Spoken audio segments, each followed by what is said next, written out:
dinami-dami ng krisis na kinakaharap ng publiko, nakakaalis ng stress kapag nakakabasa ka ng balitang ganito. Sa MRT at LRT stations, ipinagbabawal na raw ang pagsakay ng mga laseng. Oho, yung mga sengot, yung mga nakatoma, at yung mga galing sa happy hour. No entry na po sa MRT at LRT. Pero ang nakakatuwa pa rito, mga friends, ay ang pamamaraan ng mga security guards ng MRT at LRT kung paano malalaman na nakatoma nga ang pasahero. Mano-mano po.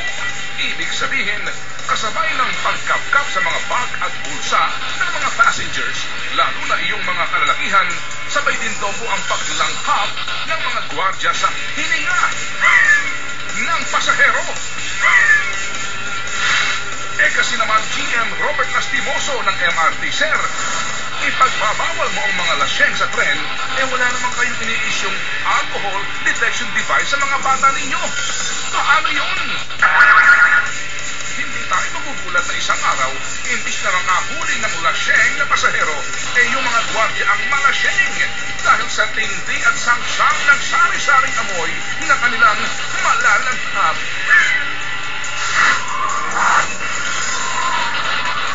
Katapusan na nga ba ng Pilipinas? Pilipinas, yayagigin daw ng 8.1 magnitude na earthquake.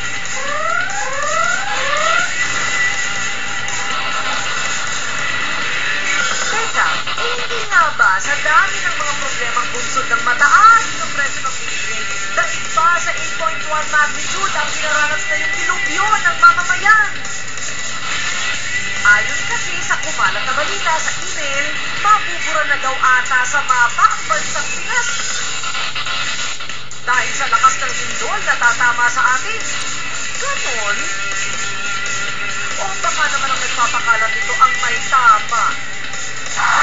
Agad pinabulaan na naman ang bibog sa balita at sinabing hindi pa po katapusan ng mundo o ng Pilipinas sa Hulyo 18. Apat, saan ka nga ba nakarinig na ang lindol pala ngayon ay may sarili ng schedule? At ang pagganit ng lupa ay nakikipag-appointment na pala?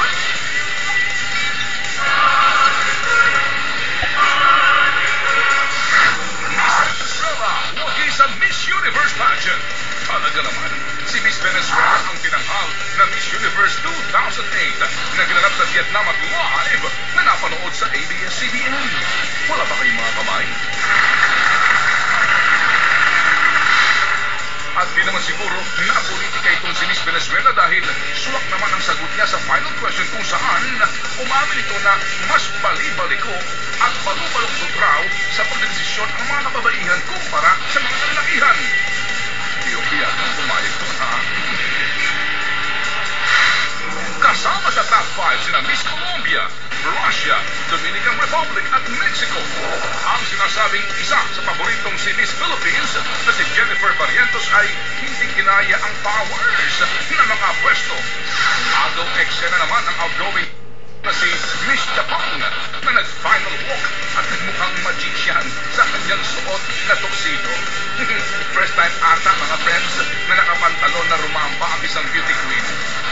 Pero mas over agaw eksena si Miss USA na sumendang sa pagrampa na nakagown bago piliin ang top 5. Pero aba, boys pa rin ito na tila nagtatanong pa ng okay, kaya ninyo? Saan ka pa? Islam ha?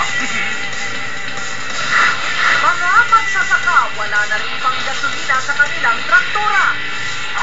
Maging mga magsasaka ay hirap na rin sa pag-isip kung saan kamay ng Diyos nila kukunin ng budget sa gasolina para makapagbukal ng lupa. Malamang daw kasi namatenga na kung hindi maibenta sa mga bumibili ng bakal ang kanilang mga traktora dahil sa patuloy na pagtaas ng presyo ng produktong petrolyo. Kaya naman, malaki ang posibilidad na makipagbalikan ng mga magsasaka sa kanilang hiniwalayang mga kalabaw sa bukid. Gusto lang kasing mag-asawa ay nagpalit ng mga magsasaka sa traktora at kanilang mga kalabaw. Sa pagkakalang ang bago nilang karelasyong traktora ay panghabang buhay na nilang makakasama sa bukid. Ay, problema sa Ras Botas. Kaya naman, to the rescue na naman ba ang mga good old friendly but battered kalabaw? Yan ang tanong. At ang tanong, kakayanin kaya ng mga kalabaw ang trabaho para sa mga nag-aabol sa aning mga magsasaka? Hindi kaya ma-overwork ang mga kalabaw at magsampa ng petisyon ng pagtataas sa minimum wage? At ang masakit, kapag talagang naburyong itong si Kalakihan at bigla na lamang mag-walk out, at humingi ng dagdag sweldo at bayad sa overtime. Bayad sa overtime. Buti ko na tanong na. Kayo pa yung tanong. Dami nating tanong. Dapat yun ang title ng programa natin. Ang tanong. Saya-saya, no? Ang tanong mula pa ng sinaunang panahon, kapag ito nasagot, tutuldukan na lahat tapos ng boxing sa usapin ng kabadingan at pagkalesbiyana. Aba, ano kaya ang tanong na yan? Ang tanong, kapag ba ang lesbiyana o ang bading ay namayapa na mula sa mundong ibabaw, sino ang aangkin sa kanilang kaluluwa? Alam mo, yung mga Diablo, yaan ay galit sa mga nanlalait. Ano ba?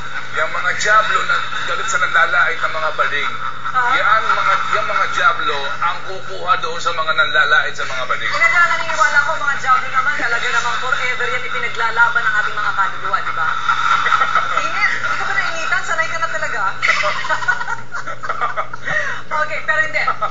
Naniniwala ako na ang walang hanggang pagmamahal ng poong may kapal sa kalangitan ang siyang mananaig at siyang aangkin sa lahat ng kaluluwa ng kanyang mga anak sa lupa. Opo, naniniwala ko kami na wala yan sa Tama kabadingan. ba, Corina? Sumagot. Akin kayong lahat. Tama! Basta gumagawa ng tama, bading man o hindi. At kapag ho, nagaganyan ng mga kapamilya si Corina, picture muna. Sige, picture na kita. Nainis ako sa'yo, ha? Ibig sabihin po, panahon na para magpaalam. Okay. Hanggang sa Lunes, ang susunod na naman nating edisyon ng ating programa. Harapan! Till next week! Bye!